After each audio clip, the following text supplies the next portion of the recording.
अल्प मानदेय बढ़ाने के प्रश्न पर आपने मुझे अनुपूरक करने का अवसर प्रदान किया, इसके लिए मैं आपका बहुत आभारी हूँ। माननीय प्रदेश में लगभग 3.5 लाख आंगनबाड़ी कार्यकर्ती एवं सहायिका कार्यरत हैं, जिनमें आंगनबाड़ी कार्यकर्ती को मानदेय के रूप में 6,000 एवं सहायिका के रूप में 3,000 रुपये मानदेय मिलता है, जिसमें केंद्र सरकार का 4,500 रुपये एवं राज्य सरकार का 1,500 रुपये देय होता है। मानव आंगनबाड़ी कार्यकर्तियों से सरकार बहुत कार्य लेने का काम करती है, लेकिन कार्य के हिसाब से मानदेय बहुत कम है।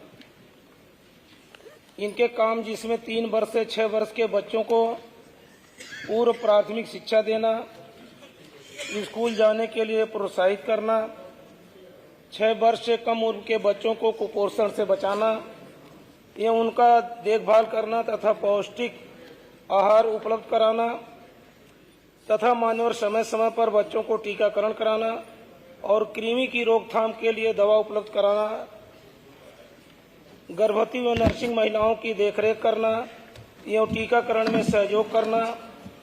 वो उनके काम है, ठीक है, आगे जी मानो वो तो उनके काम निर्धारित हाँ, है। पूरा मानो महिलाओं को उनको ये काम करना है।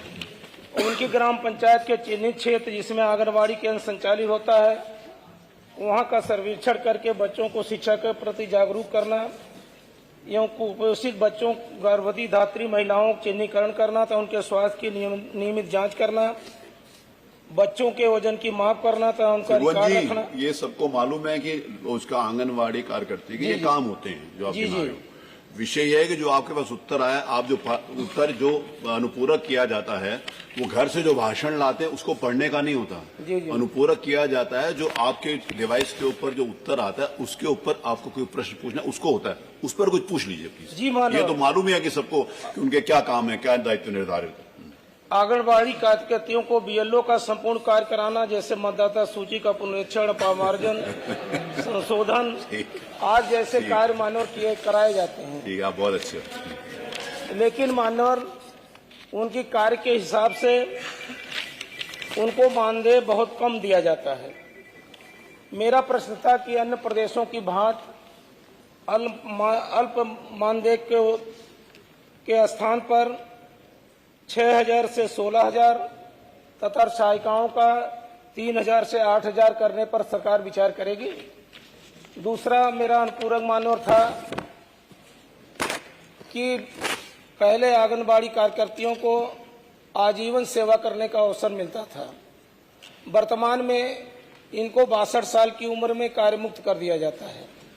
मानव मेरा अनुपूरक है, क्या पूर्व की भांति इनको आजीवन सेवा करने का अवसर प्रदान किया जाएगा? यदि नहीं तो इनको कार्य मुक्त जब किया जाएगा तो क्या सरकार पेंशन देने पर विचार करेगी? माननीय मंत्री से उत्तर चाहिए। माननीय मंत्री।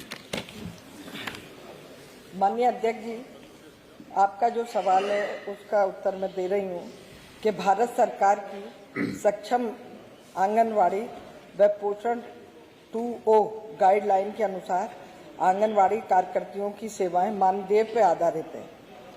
वर्तमान में आंगनवाड़ी कार्यकर्तियों के बढ़े हुए मानदेय का भुगतान भारत सरकार के पत्र संख्या 11-36/2016 CDI दिनांक 20/9 हाँ ठीक है, पत्र संख्या हो गया, आगे बोलिए। पत्र संख्या बताने की जरूरत है के अनुसार इनको अतिरिक्त मानदेय का भुगतान उत्तर प्रदेश शासन भी जो भी शासनादेश है उसके अनुसार किया जा रहा है।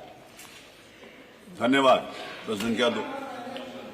आपके अनुपूरक का जवाब आ गया कि जो आपने कहा वो नहीं है, जो शासनादेश के अनुसार है वही किया जाएगा, उसके अलावा नहीं किया जाएगा। दूसरे अनुपूरक का मानव जवाब नहीं है। दूसरे अनुपूरक का जवाब कि वो जब तक जिंदा है तब तक काम करेंगे, ये तो मेरे ख्याल है पता नहीं इसका। पहले इस तरह की हर आदमी का तय होता है कि 60 साल, 62 साल, 65 साल, 68 साल कि कोई व्यक्ति जब तक जीवित है तब तक काम करेगा। ये तो अनुपूरक बनता भी नहीं है और अनुपूरक है भी नहीं। ये तो और वेग का क्वेश्चन है। अगर कार्य मुक्त कर दिया जाता है तो मान लो क्या 62 साल की उम्र के बाद उनको पेंशन वो सरकार परमानेंट देगी? एम्प्लॉय इसका नहीं है, जवाब इसीलिए नहीं उनके आया। साथ वो नहीं है। पेंशन क्या दो, सिर्फ फहीम अहमद माननीय मंत्री जी पेंशन देने पर विचार करेंगे? नहीं। बहुत बहुत शुक्रिया माननीय अध्यक्ष जी।